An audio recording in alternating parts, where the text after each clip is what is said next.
Hey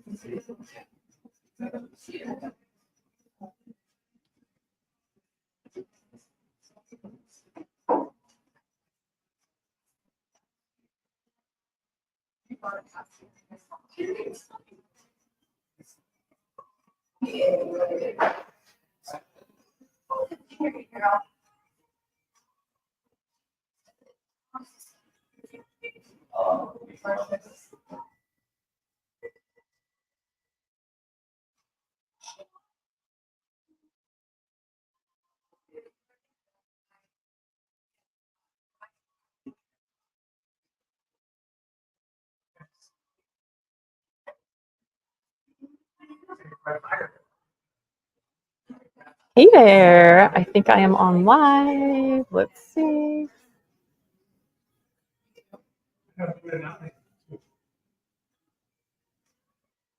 Okay, welcome everybody to day 3 of our intro to sugar detoxing this week. So anyway, I'm over here waiting for my daughter to finish her swim practice. I needed to go on a little bit earlier today and share it with you.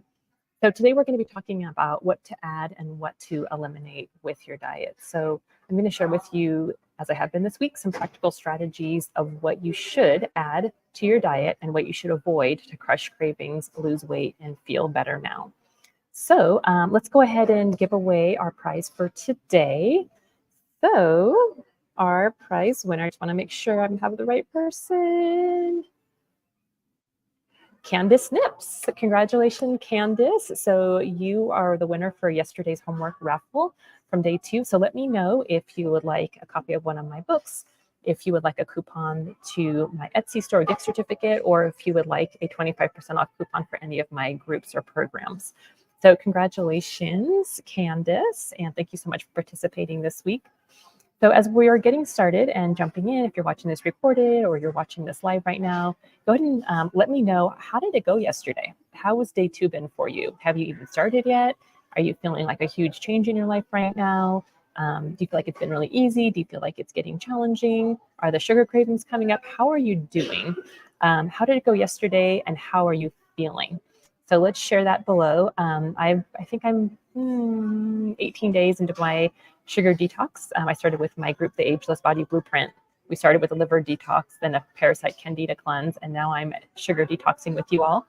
So I'm in my 3rd week and I'm feeling really good. I know my first Wednesday, that 3rd day, I was really craving sweet. I was driving home from school with my daughter last Wednesday and I was like, oh my gosh, I really need something right now. Actually, I was craving dark chocolate, but didn't have any, or something sweet, and didn't get it, and it's gone away since. So just to give you that encouragement that sometimes you may get those cravings really strong, but they do come and they do go. And when they do come on really strong, they're about to go away. So hold tight and use those sweet treat alternatives if you need them along the way. Okay, so let me know how you're doing, how yesterday went, how you're feeling right now in the comments below. Okay, let's go over a scripture I have for today. It's a call to endurance. Therefore, since we are surrounded by such a great cloud of witnesses, let us throw off every encumbrance and sin that so easily entangles us, and let us run with endurance the race that's set out before us. Let us fix our eyes on Jesus, the author and perfecter of our faith, who for the joy set before him endured the cross, scorning its shame, and sat down at the right hand of the throne of God. Consider him who endured such hostility for sinners, so that you may not grow weary and lose heart. Hebrews 1:21-3. That's from the NIV. Okay, so if you have trouble accessing your resources, go ahead and go to my website, or if you're looking for your resources, the meal plan or the sweet treat alternative list, you just go to my website, cynthiaray.com, and go to upper right-hand corner and you can log in there. You'll see, just log in, click log in, and then log in. And then once you log in, it'll give you a list of all the things that you've purchased from me or things you registered for. So it'll make it really easy to find if you're looking for your stuff. Again, these videos are recorded, obviously. So if you miss a session, you can come back and watch it when it works for you. And I'll be coming on live each morning, but you can come back anytime, of course, especially with time zone issues and things like that. So make sure to grab a pen and paper if you don't have one already, or whatever device you use to take notes with. Today's going to be some really in-depth information about digestive hormones and how those affect cravings and hunger and satiety itself, which is going to be really awesome. Okay, so if you don't have a copy yet of my 21-day Sugar Detox book, it's under here somewhere. Right here, you're going to grab a copy of this so that way you can use it for the upcoming 21-day Sugar Detox that we're going to be doing together as a group on Monday. So Monday, October, is that on the 11th? Yep, October 14th, we're going to be starting up the full 21-day Sugar Detox together. So you can jump in with us. I want to encourage you all. This group this week is just an intro to sugar detoxing and get you started to know what it's all about, get to know me a little bit, and kind of get your feet wet. So, but make sure to keep that in mind. Next week, we'll be starting that. So if you haven't grabbed a copy of your 21-day Sugar Detox book, we're going to be going through that entirely together starting next week. So if you go to my website, 21dayswithoutsugar.com, it's number 2 and number 1, 21dayswithoutsugar.com, and you can find that there.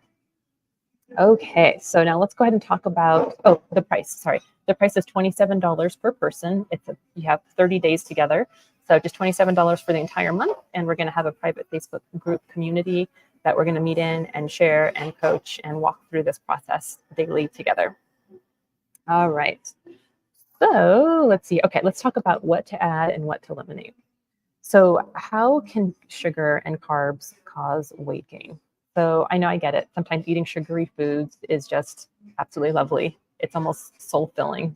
Sometimes we bond over it with celebrations, family gatherings, holidays, and enjoy tasty treats after dinner just because that need for sweet is in our mouth, to kind of balance out that savory meal.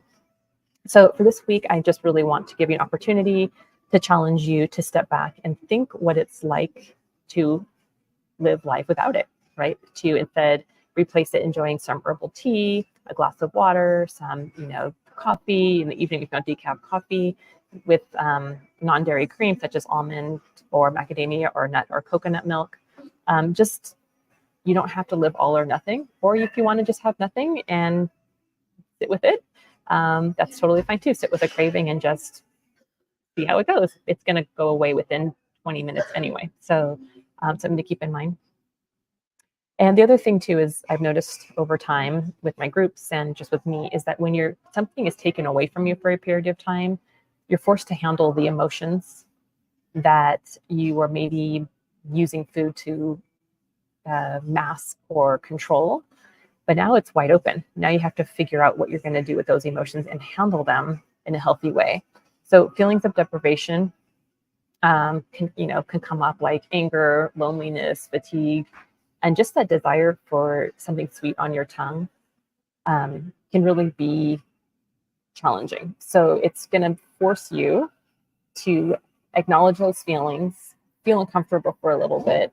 I gave you lots of tips yesterday on how to handle emotional eating. So take a look at that video for day 2 if you haven't seen that yet, or review it if you need some more tips.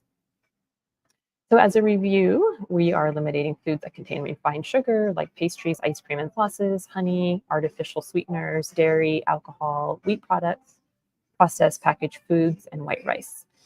So make sure that you're keeping that out for this week. And some practical strategies of what you should add to your diet and what you should avoid to crush cravings, lose weight, and feel better fast. So we're going to dive into all of that next. The key is to keep your blood sugar stable. So in order to have, an ability to start crushing these cravings, seeing your weight come down, and to just start feeling better fast, the bottom line is to keep your blood sugar stable, eliminating processed food, toxins, and balancing digestive hormones such as insulin, ghrelin, leptin, cortisol, and CCK. So I'm going to talk about all of these in just a moment. So let's go ahead and talk about these appetite hormones and how to balance them the best. So yesterday we talked about emotions and eating. Now let's talk about how these emotions, appetite hormones, and food can affect your weight gain or your weight loss. So the key to weight loss and making detoxing easier is keeping stress low, getting quality sleep, eating healthy fats, eating healthy proteins, and moderate amounts of carbohydrate especially from low glycemic foods. So if you're not sure exactly what the low glycemic foods are, there's a list that you can find online. You can Google it and just search low glycemic fruits, and it'll give you an entire list. Most often, those are things like berries and green apples, some types of melon. So take a look at that. You can go online and just search low glycemic fruit options, and those would be your best bet. So right now, this week, we're just doing 1 serving of fruit a day to keep blood sugar low for the sugar detox. Okay, so let's talk about the first appetite hormone, ghrelin. So ghrelin is the one that signals you to feel hungry. It stimulates hunger. The goal overall is to decrease morning ghrelin levels, and we can do that by conditioning your body through some fasting in the morning. So your digestive system is going to wake up a little bit in the morning, right? So as you wake up, your body wakes up, your brain wakes up, your digestive system's going to wake up. You're going to feel that growling feeling. That's what ghrelin does, is it signals for your stomach to growl, to produce stomach acid. But it's okay. You don't have to eat right then and there. You can let it be, let it come and go. It's going to take maybe about 10, 15 minutes for it to come and go. And when it goes away, you're going to feel completely fine. It's just that feeling in your stomach, right? If you want to drink some water, some hot tea, when you're feeling that way, to soothe it, I like to drink unflavored carbonated water like Pellegrino mineral water. That's something that you can do too during that time if you feel uncomfortable. Coffee too, and caffeinated tea helps to offset some of that ghrelin hunger as well, if it helps you as you are learning to fast. So the other one, leptin. Leptin is the one that signals, it's the opposite. It signals fullness between meals. So it's the amount of time that each meal lasts is what the leptin is responsible for. And there's another one called cholecystokinin, or CCK, and peptide YY. So this particular hormone is the one that makes you feel satisfied after completing a meal. Okay, and then insulin is another digestive hormone. And this is the one that moves blood sugar into your cells for energy, right? And if it is signaled often or on a regular basis, this insulin can also signal your body to deposit fat, storage fat, right? So the idea is to keep your blood sugar low, keep insulin at bay, so it's not constantly getting signaled, and then storing body fat in turn. So you want to keep that low by keeping your sugar intake at a minimum.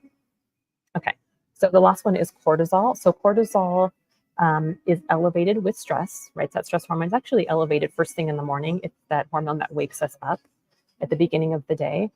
So you can elevate cortisol by stressing out your body. So if you're doing excess of anything, if you're doing excess fasting, excess exercise, just trying too hard to lose weight and stressing your body out mentally and physically, it's going to be harder to, because when cortisol's up, your body is naturally also elevating blood sugar and increasing your risk for weight loss resistance, but also increasing body fat as well. Even if you are not eating much and exercising hard, your body's going to do its best to put on the brakes and make it really difficult to lose weight and possibly even gain weight by elevating blood sugar. Okay, so cortisol is also elevated by, like I said, psychological stressors, and just like I said, when you wake up in the morning too. Okay, so ghrelin, let's talk about ghrelin. Ghrelin is that one that makes you feel hungry. So typically, ghrelin levels decrease after eating. So you aren't hungry anymore, right? So when you eat, when you are stimulated by ghrelin, you want something to eat, you eat ghrelin, it subsides, right?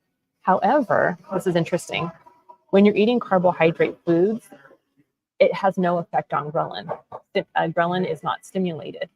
So you continue to feel hungry, right? So protein is a little bit different. Protein does have an effect on ghrelin, and it does turn off not as much as fat, but it does at a moderate level start to turn down or slow down ghrelin. However, dietary fat is the strongest and most effective in turning off that ghrelin hunger signal. So it's interesting that protein also turns on the satiety hormone and allows you to feel satisfied or full after a meal and keeps you satisfied longer between meals, but it doesn't get triggered with starches or sugars. Okay, so just kind of keep that in mind. If you're eating carby foods and you're hungry, or your kids are doing that, just know that it's not going to do anything for their hunger, right? Let's see, I said here, so it's interesting that fat and protein, also turn on the satiety hormone. There we go. I just want to make sure my facts were right. So that turns on satiety, carbohydrates don't. Basically, this is why my husband always says like, oh, I have your second stomach for dessert, or there's always room for dessert. It's because when you have carby dessert, it doesn't signal your satiety hormone, right? It keeps you hungry or just neutral. So even if you ate, for example, a bowl of chicken, that's 500 calories, or if you had a bowl of a big piece of chocolate cake that was 500 calories, which would make you feel more full, right? The protein, right? The cake won't do anything. It might satisfy your sweet tooth and your desire for something sweet, but it's not going to turn off your hunger signal. So when somebody tends to binge eat, they're usually eating a lot of carbohydrates and don't really feel full unless you're eating a large amount. It takes a while, but you end up having that blood sugar spike and then that drop down immediately and just either get a headache, feel nauseous, really tired and sleepy, or just fatigued overall, no energy. So okay. So let's see here. Overall, it's important to include protein and healthy fat in your meal and in your snacks every time you eat. Every time I eat, I like to have some peanut butter or avocado or some kind of healthy fat source to satisfy my hunger and then also satisfy my need for healthy fats in my diet. Okay, so another example too, like suppose like you had a bowl of oatmeal or cereal or pancakes or syrup or even just fruit in the morning, especially a banana, a higher glycemic fruit, you are not going to be triggering your satiety hormone. You're going to cause your blood sugar to spike, which, like I said earlier, which leads to a drop in your blood sugar and will make you want to eat again. So especially if you're breaking a fast on a carbohydrate food like that, you're going to spike your blood sugar, probably get a headache or feel really tired. So it's important that when you are breaking your fast in the morning to start with a healthy fat and protein, and then add in a carbohydrate later on. Okay, so as you know, all calories are not created equally. I just explained all of that, carbohydrate, fat, and protein. Weight loss is not about calories. Initially, yes, you will see a drop in body weight, but it's not sustainable. Your metabolism will slow down as you decrease your calorie intake in order to keep you alive. However, with fasting, it's our body's natural way of tapping into body fat stores and preferring either dietary fat or body fat as an energy source, which is what we want to do, right? We have those two energy systems, carbohydrate and fat burning. And once we keep your carbohydrates low, you'll naturally go into your secondary gas tank, which is body fat or dietary fat. Okay, so it's important to eat real food, whole foods, and reduce your consumption of processed sugars and starches in order to reduce your insulin levels and to also offset a possibility of having insulin resistance or becoming pre-diabetic. So as long as you're eating those healthy proteins, high fat, healthy fat, lower carbohydrate, you will balance out your hormones along with fasting and also reduce your risk for insulin resistance or type 2 diabetes. Okay, the last thing, a couple more things, sleep deprivation. So it's important to know that sleep deprivation is a real trigger for craving sugar and overeating. So sleep deprivation results in higher levels in increased hunger and levels of ghrelin. So remember that hunger hormone ghrelin, and also contributes to leptin, contributes to reduced leptin and reduced satiety hormone. So it's kind of a trifecta with this. So regarding weight, sleep deprivation is really rough, right? It's a triple threat because sleep also recharges your willpower battery. So you will have higher levels of ghrelin, making you more hungry, reduced levels of leptin, making you feel less full, and then you also have reduced self-control and willpower, making you more likely to overeat. So sleep, rest is super important in this process. Especially there's a hormone influence around this too. So if you're stressed and your body's tired, your hormones will also be stressed and tired as well. So just keep that all in mind, the importance of sleeping. All right, now let's talk about what foods to add. We talked about adding in protein, about adding in whole food, about adding in low glycemic foods that keep your blood sugar stable, healthy fats and foods such as avocado, coconut oil, olive oil, dairy products. Some dairy, nuts, and nut butters are really great sources of healthy fats. You can also supplement, like I said yesterday, with glutathione for that master antioxidant to detox your body, multi-B vitamins, magnesium glycinate, L-glutamine. Those are all great supplements in this process. Unsweetened coconut milk, nuts, and seeds. If you didn't see yesterday's Day 2 video, I talk a little bit about those supplements. So make sure to watch that if you are not sure what I'm talking about or just want to review. Sweet potatoes, eggs, and bacon are all great sources of healthy carbohydrates and proteins and fat. Okay, so this week we also want to, like I said earlier, eliminate white foods, processed foods, and foods, especially with added sugar and artificial sweeteners. So that's pretty much it today. So in conclusion, what I would say is get plenty of sleep, make sure you're well rested, drink lots of water, at least 60 to 90 ounces of water per day, eat whole foods and plenty of healthy fats, and that will make this process so much easier for you, and in the long run help you to manage your weight and reduce sugar cravings overall. Okay, today's affirmation.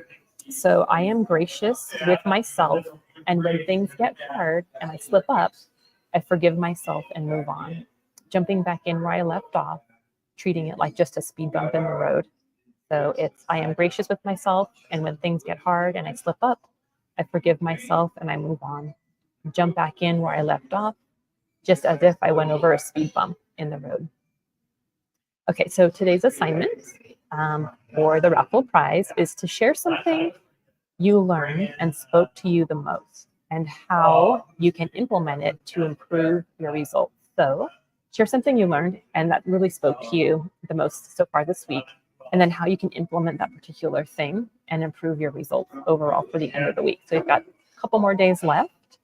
So think about what's something that you've learned so far that really spoke to you and is going to help you improve your results. So comment below, share in the comments wherever you're watching this. Tag me in your share so I can put you in the raffle for day 4. So when day 4, we're going to be talking about making it work. So I'm going to talk about time-tested strategies for completing a sugar detox and helping you do this for the long haul, how to make it easier for you in the future, and we'll go on from there. So I hope you enjoyed today's session on digestive hormones and satisfaction hormones and hunger hormones. And I'll give you some hope and understanding of how to eat and why to eat that way. So have a great day, and I will talk to you all tomorrow for day 4. Talk to you soon. Bye.